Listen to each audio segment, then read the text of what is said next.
Hello, and welcome to FinTrail's FinCrime Spotlight, a mini digest which covers current and topical issues related to financial crime. I'm Kira Aitchison, and I'm joined today by Jess Cath, James Nurse, and Rob Evans. In this episode, we've got a new year and a new fine. On Wednesday this week, the New York State Department of Financial Services reached a $100 million settlement with US-listed crypto exchange Coinbase for anti-money laundering failures, including a backlog of more than 100,000 transaction monitoring alerts and 14,000 customers requiring EDD. Following concerns and investigations spanning 2018 and 2019, where the DFS found serious deficiencies in Coinbase's compliance function, an independent monitor was installed as part of the settlement. He'll stay on and monitor the company for the next 12 months as Coinbase invests $50 million in its compliance function. So Jess, I'm going to come to you first. The DFS said that Coinbase's systems for enforcing anti-money laundering rules have been immature and inadequate and left the exchange vulnerable to serious criminal conduct from fraud, possible money laundering, and potential narcotics trafficking. The consent order itself is an interesting read, and many issues are called out. For you, what were your key takeaways that other crypto exchanges and financial services firms should be focusing on following this? It certainly is an interesting read for sure. There's lots of different takeaways to really start thinking about, but I think the key thing for me is just how similar some of these control failings are across crypto, but also fintech and traditional firms as well. And what's really, really interesting is how startlingly similar it is to the FCA's Challenger Bank review. I think it came out in April or something last year. Some of the things that came out in that review by the FCA are exactly the same as what's been going on at Coinbase. So if we take, for example, some of the kind of KYC, CDD, so customer due diligence and know your customer issues, things like not having a fully developed customer risk assessment, where in Coinbase, they didn't have one altogether at some periods during the time frame, relying on bare minimum CDD information, not really thinking about your enhanced due diligence as well. All of these types of things were exactly the issues that the FCA had picked out with some of the challenger banks last year, and they're coming out again. And if you look at, for example, some of the transaction monitoring issues as well, unable to manage some of the alert volumes as Coinbase was growing, and I think we'll talk about some of the remediation that they had to do there later on. But it really sort of emphasizes some of the issues when firms are growing, not being able to keep up with the transaction volumes. Are the tools in place actually able to deal with those? Have they got the right numbers of staff? All of these issues have already been brought up before, and it's just really clearly brought out in this filing. Also things like screening, also things like the AML risk assessment and record retention as well. So all of these things are things that we've seen last year, and it's just really interesting to see them now starting to come up in the crypto space as well. But one positive that I think is quite nice is seeing a crypto firm really engage with the regulator throughout all of this. So that's been good, and I think it's set them off on a good journey.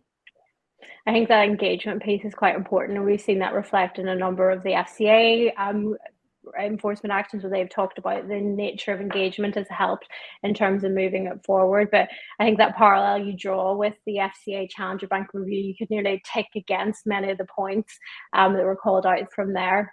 So Rob, coming to you next. Sorry, Jess. Specifically, the DFS stated that Coinbase's compliance system had failed to keep up with the dramatic and unexpected growth of the business. And by the end of 2021, it was overwhelmed with the backlog of alerts, for example, that they've seen. Like the challenge of maturing a compliance function as you grow is something that many financial institutions and scale up are facing. So what can firms learn from this, and what steps should they be taking? Yeah, it's a really interesting point, because I suppose the first thing I want to flag is that this hasn't actually really been done very much before. If you look at traditional institutions, it'd be a challenge to find any of them that have seen 15x growth in a year, I think it was, in the Coinbase scenario. So it's quite easy, on social media and others, you already see a lot of commentary of people being quite negative about Coinbase's approach. But, anyone inheriting a legacy organization's framework is going to have an advantage that something exists already.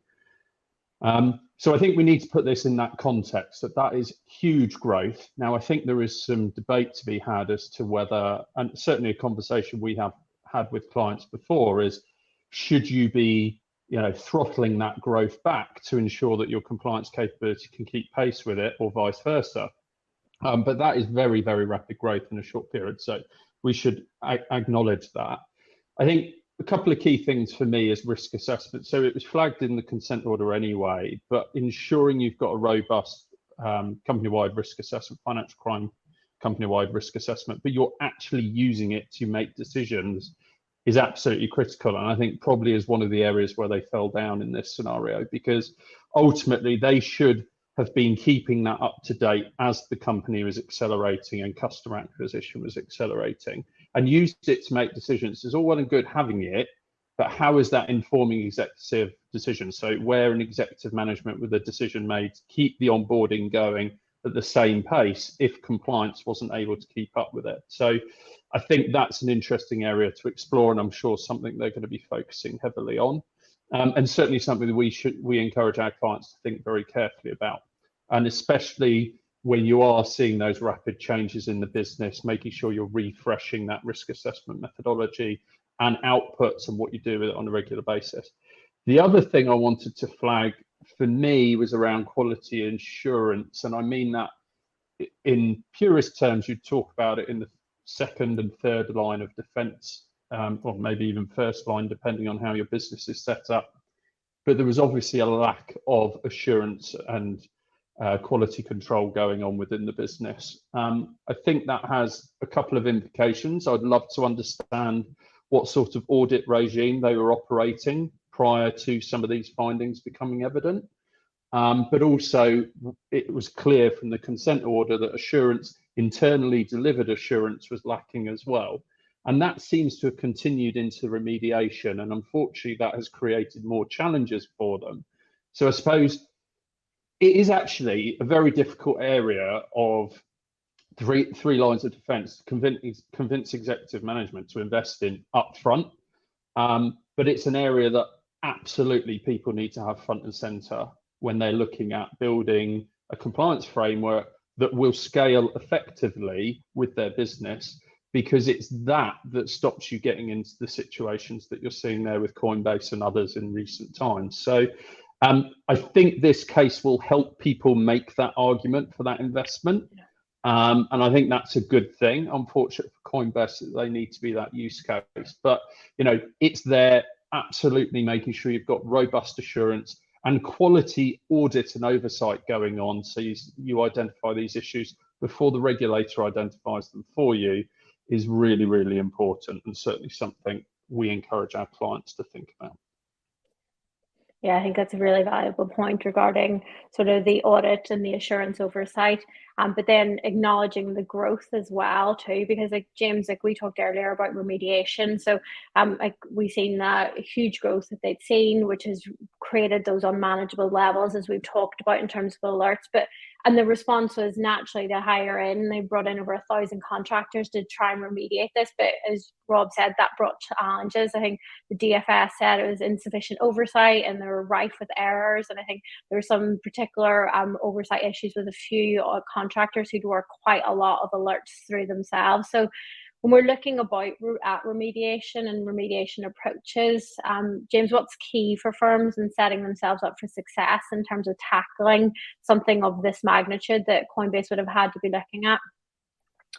Yeah, sure. I mean, I guess just again to reiterate what Rob was saying about, scaling of this magnitude as well. I think you become a victim of your own success, and it is exceptionally difficult to scale a financial crime program in line with that kind of growth. So clearly there's some kind of areas where they may have kind of not quite hit the mark on, but I guess just to kind of, give a little bit of kind of discretion on from a Coinbase perspective, it's incredibly difficult. But I guess specifically on the remediatory backlogs regarding TM, one bit I did find interesting to bear into account is the repercussions of not being on top of it, because if you followed all the different areas, it's one thing they obviously didn't stay on top of the actual backlog associated to some of the TM bits, but it was also the fact that because of that the SARs and their obligation to report the SARs, and the backlog of SARs suddenly became an issue as well. So it's not just you addressing one particular issue, it creates another issue downstream if you don't kind of stay on top of it as well. But I guess to address your question directly though, Kira, I mean, it's incredibly difficult to manage this kind of remediatory program when you're kind of dealing with so many people. So there's always going to be hiccups on the way, but I guess just a couple of like key things to be considering. It's, you know, having a dynamic plan. You can start it straight away, but revisiting that plan and adapting it, you know, especially when you're thinking about TM and alert clearance. Suddenly you've got, you know, let's say you've got 100,000 to clear, you know, you've also got BAU to think about as part of that as well. So it's going to be a growing amount that you need to be considering. Also making sure you have, like, you're tracking that MI. So what is your MI against that plan, and coming back to that on a weekly basis and being honest with yourselves where you are of that to track progress and adapt to that progress. Do you need more people? Do you need less people? Where are you? What's your honest commitment to the regulators to reduce that backlog, so you can be, you're not coming to them in your initial 12 months and saying, actually, we've still got 100,000 because we didn't think about this. So be proactive on the MI and where you are with that. And then I think we talked about assurance as well. So I think one of the points was, you know, having correct assurance on some of the contractors.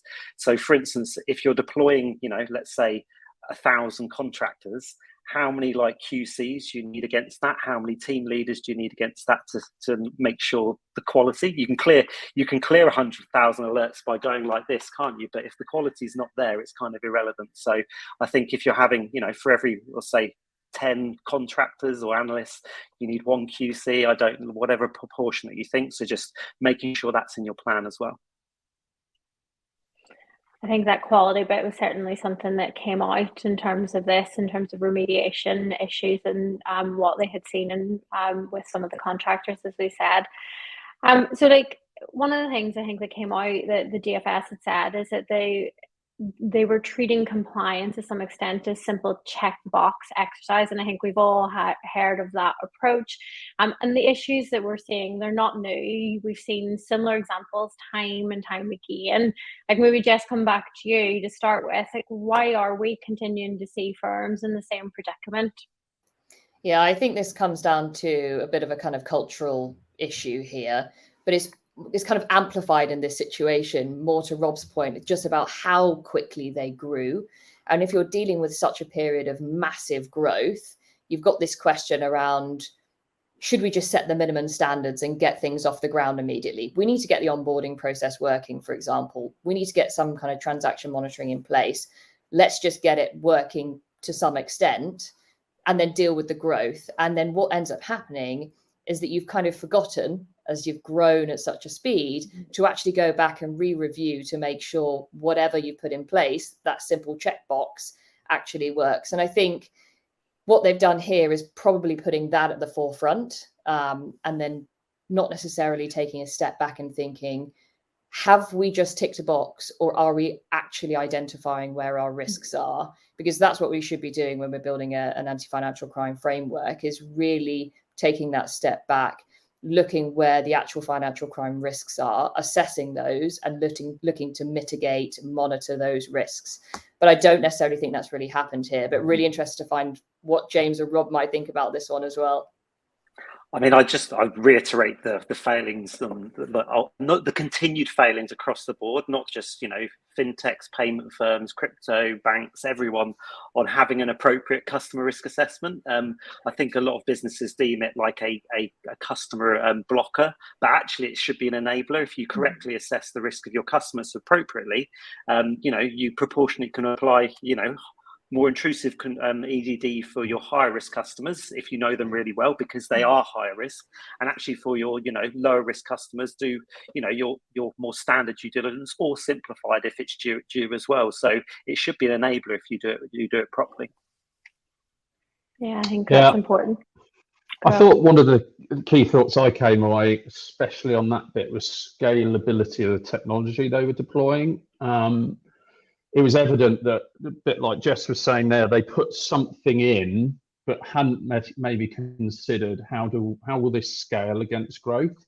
And it's actually something we see a lot, especially with early stage firms. They will go for a platform that's either cost efficient, maybe suitable for the levels of growth they might see in year one, but then don't necessarily want to incur the additional technical debt of having to upgrade that in future, so try and stick with it, adapt.